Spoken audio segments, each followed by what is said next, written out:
Olá, sejam bem-vindos ao programa Vida de Empresário. Hoje temos a presença de Renato Sá. Eu queria que você se apresentasse ao nosso assinante, depois a gente começa a falar um pouquinho sobre MC. Bom, obrigado pelo convite. Eu sou o Renato Sá, sou sócio-diretor do Grupo Aliar. O Grupo Aliar é uma empresa, né, que contém várias empresas importantes do segmento da construção.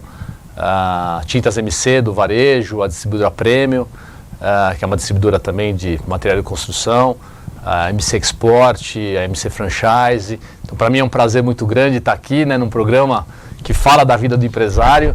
Eu, como empresário, fico muito honrado aí com... Bom, eu te agradeço, eu sei o seu tempo corrido, você está aqui, mas a primeira pergunta que eu queria falar é o seguinte. É um ano e pouco, eu acho que vocês fizeram uma fusão, né? Como é que foi essa fusão? Porque são junção de empresas familiares, com culturas diferentes.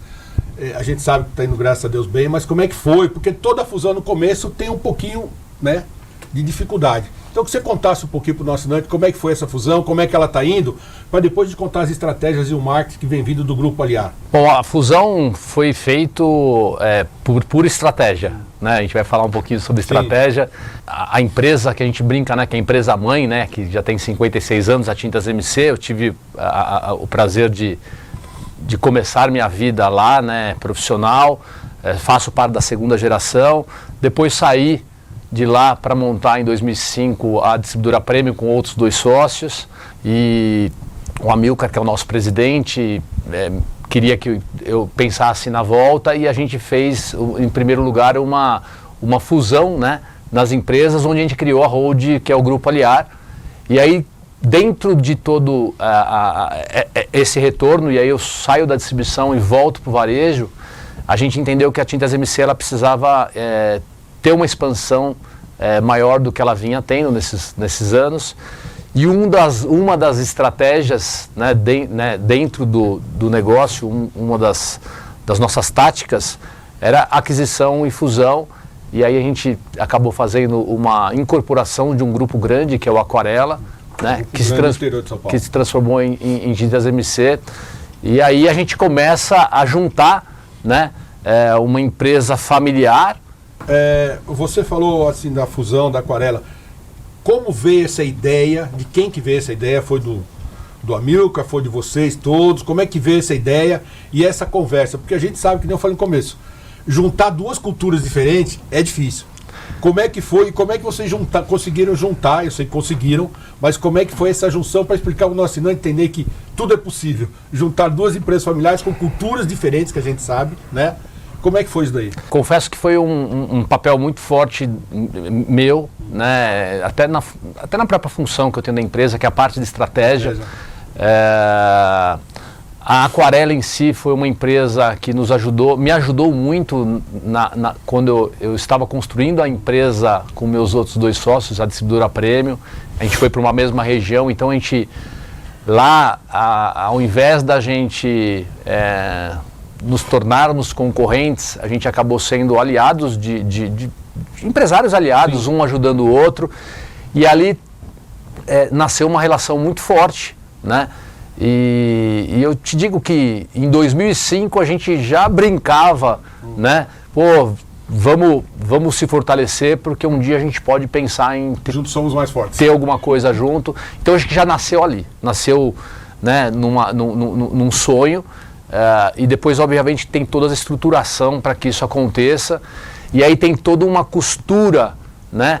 Porque são sócios novos, são culturas diferentes, não tem o mesmo nível de relacionamento que talvez eu tivesse. Então eu acabei sendo um elo importante nessa relação, e que a gente hoje tem muita satisfação, né, de estar junto, de estar construindo um negócio totalmente diferente.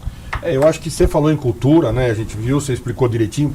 Mas como é que foi essa estratégia depois de crescimento que veio no começo? Você juntou culturas diferentes, perfeito, estão indo. Essa estratégia, para depois a gente entrar no marketing também um pouquinho. Essa estratégia de todas essas empresas juntas, porque de repente você tem uma empresa X, você tem 2X, ficou muito maior, óbvio, né? A empresa era grande no interior de São Paulo, vocês juntaram. Como é que foi essa estratégia para vocês começarem a junção e o crescimento dela que vocês estão utilizando? Eu sei que depois eu quero que você fale um pouquinho também que veio a franquia, você desenvolveu e tal. Como é que foi isso daí? Na realidade, foi muito bem desenhada, porque junto a todo esse desenvolvimento, né, você tem os nossos fornecedores, que de alguma maneira participam, né, do nosso dia a dia. Então foi muito bem articulada para que a gente pudesse ter uma implementação menos sofrida. Né? Quando eu falo menos... mas é verdade, porque todo mundo vai passar por isso, não tem milagre. Porque sofre, né? E nessa estratégia, aí veio uma coisa chamada pandemia Covid-19. Como é que vocês estão passando por isso? Porque eu acho que todo mundo teve um choque muito grande do dia para a noite. Você ganhava R$1.000 por mês, de repente você ganhava menos 1.000, porque você tinha um monte de coisa para pagar e não entrava. Como é que vocês passaram por essa, estão passando, vamos chamar assim, por essa pandemia? Qual a estratégia? Depois eu queria falar sobre o seu marketing e sobre franquia. Legal. Quando a gente fala de estratégia, Rica, assim, uma empresa... O que é estratégia, né? Estratégia é o caminho que vai te levar a alguma coisa que você... Uma experiência que você já imagina. Busca, né? Então, a estratégia do grupo, há 5 anos atrás, da MC, quando a gente fala do varejo, era expansão. Então, a gente tinha 40 lojas em 2015, a gente queria chegar em 2023 com 300 lojas. Então, a gente foi desenhando todos os modelos possíveis para chegar nisso. Aquisição, fusão, franquia, abertura de loja própria, né? Quando você se depara com uma pandemia, né? Esse é o problema. Essa estratégia, ela tem que ser um pouquinho adormecida, porque tem algo muito maior no meio do teu caminho. E aí se cria novas estratégias, né? Então, peraí, segura essa estratégia. Vamos olhar o que é mais importante, se cria estratégia para passar. Por que se cria estratégia para passar? Porque, primeiro, que vai passar. Sim. A gente sabe que vai passar. Mas a estratégia é como eu passo com o menor impacto possível, né? Como eu passo com segurança. Né? Não é só a segurança da empresa, é com a segurança dos colaboradores. São né? Os principais, sem ele... A segurança dos clientes. Então, existe uma adequação muito grande, a gente se tornou essencial. Né? Então, material de construção, tinta se tornou essencial. Então, rapidamente, nós tivemos que nos adequar a todos os protocolos possíveis para continuar atendimento. Então, isso para nós foi muito grande, porque nos trouxe uma visão mais racional das coisas. Então, acho que vem os aprendizados do Covid. Obviamente, nós estamos falando de algo catastrófico, né? Porque mexe com saúde, mundo, né? Morte, empresas morrendo. Sim. Mas a gente, de alguma forma, a gente tem que colher os aprendizados. E a gente tem colhido muito bem os aprendizados. Então, a gente está tomando decisões mais rápidas. A gente esperava muito para tomar algumas decisões. Sem reunir o sócio, coisa mais... A gente está tendo que tomar decisões, né? Eu acho que uma coisa muito importante, as pessoas me perguntam às vezes sobre aprendizados, eu acho que o ego ele fica em segundo plano ou deveria ficar em último plano no meio de uma pandemia, porque as decisões têm que ser extremamente racionais para que você consiga passar com esses impactos. Sobreviver, exatamente. E acho que tem as fases, né? Então a gente passou por todas as fases. E a gente está entrando agora na fase de voltar ao normal. Então nosso ramo, eu sei que tem alguns ramos que ainda estão na fase 1, mas nosso ramo já começa a se adequar à fase de crescimento. Né? Então você pega a distribuidora, por exemplo, a distribuidora está crescendo. Você fala, putz, por que está crescendo? Porque tem muita influência, né? Ela atende um público diferente do público do varejo, né? Que ficou mais isolado. Você tem o próprio auxílio do governo dos R$600, você colocou muito dinheiro no mercado, então esse dinheiro, de alguma maneira, vai para a construção civil, porque ele vai circular. Né? Ele vai para a alimentação, mas uma hora ele vai para... A primeira afetada e a primeira que se recupera. Exatamente. Então, a gente está vivendo isso de formas diferentes, nas empresas de uma forma diferente. A franquia tem potencializado... É isso que eu queria saber. Franquia, vou te cortar aqui. Como vê essa ideia da franquia? Porque você imagina uma loja de tintas normais, que tem loja, vão abrindo, e de repente veio a franquia. Né? E aí eu vou te perguntar do presidente da empresa, como ele enxergou esta franquia. Porque todo fundador, né, ele tem um certo receio em algumas coisas. Ele acha que o dele é sempre o melhor. E você abrir franquia, talvez ele imagine a seguinte coisa. Eu estou dizendo baseado em todos os outros que eu conheço. talvez eu perca o controle do meu negócio. Eu estou colocando na cabeça do fundador. Como é que o presidente da empresa, o Amilcar, enxergou isso daí e viu? O Amilcar, assim, uma coisa muito legal, a gente estudou franquia há 20 anos atrás. Então a MC já tinha vontade de ter uma franquia, de ser uma franqueadora há 20 anos atrás, e a gente entendeu que o mercado não tinha, quando a gente fala do nosso mercado, não estava pronto para isso, seriam momentos difíceis, e a própria Tintas MC não estava pronta para isso, porque como você se torna franqueadora, muda completamente a sua relação com o mercado, né? Eu digo que se a gente errar numa loja própria, é um erro nosso, a gente absorve e tal. Quando você erra em cima de um franqueado, você está errando em cima... vários, né? Você imagina. Você está errando em cima de um sonho de alguém, do dinheiro que aquele cara investiu. Então, assim, a responsabilidade, ela multiplica. Eu te confesso que o Amilcar é um cara muito surpreendente, porque, embora ele esteja num outro estágio, né? Então ele já está com seus 70 anos, fundador. Ele é fundador, ele nos deixa, ele nos permite inovar. Né? Então ele não é o ponto da inovação, mas ele nos permite inovar. Então ele não foi contra, até porque a gente apresentou para ele um projeto muito bem estruturado. A gente contratou uma grande consultoria, que é a Xerto, que é com o Marcelo. Conhece muito bem.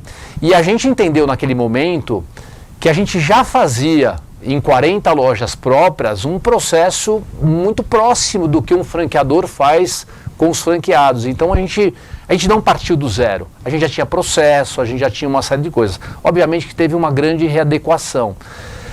E tem um tempo, né, de maturação, tem um tempo das pessoas próprias da empresa... Os próprios erros e acertos, que faz parte de qualquer negócio. Exatamente, e enxergarem.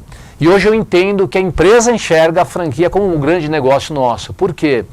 Porque ela é uma multiplicação, né, de toda a nossa história, com uma velocidade muito maior, junto com um novo empresário. Não, então a gente tem a possibilidade na franquia de levar a cultura da Tintas MC, né, ao invés de gerar num colaborador, a gente leva ela em cima de um novo empresário, né, e acho que dá uma conexão talvez muito maior dentro do negócio.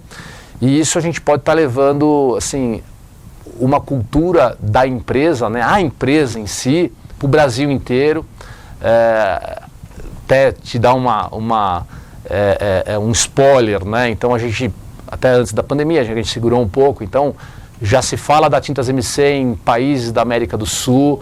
Então talvez a franquia nos proporciona a ir para alguns lugares que a gente não iria como lojas próprias. Então, assim, isso é muito interessante para a marca também, para a história dos fundadores. Renato, nós estamos chegando ao final.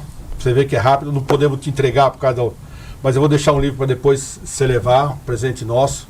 Eu queria que em 15 segundos, ali para o nosso assinante, você fizesse como é que é uma passagem da primeira para a segunda geração e esse crescimento que vocês estão. 15 segundos que você daria de conselho a alguém que está na mesma condição que você. Quando a gente passa, né, a gente passa por um processo. Então a empresa, a primeira geração e nós da segunda geração. A gente precisa entender todo esse processo. Então todos precisam ter, de alguma maneira, maturidade para passar da melhor maneira possível. Eu tenho certeza que quando eu tinha meus 25 anos ou 30 anos, diferente agora com uns 40 e poucos anos. Então a gente está mais amadurecido.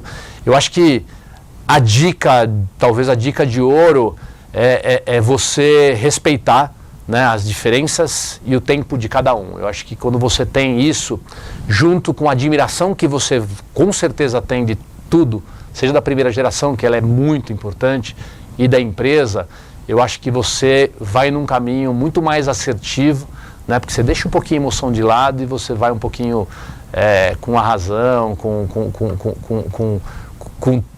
o coração, mas junto com a razão. Acho que esse talvez seria uma dica importante aí para quem está passando, para todas as gerações aí. Renato, te agradeço de coração, muito obrigado. Se é a segunda vez que você vê num dos primeiros programas, está voltando agora. Se você quer ver esses outros programas, deixe o seu like e veja pelo nosso site. Muito obrigado e até a próxima. Obrigado. Obrigado.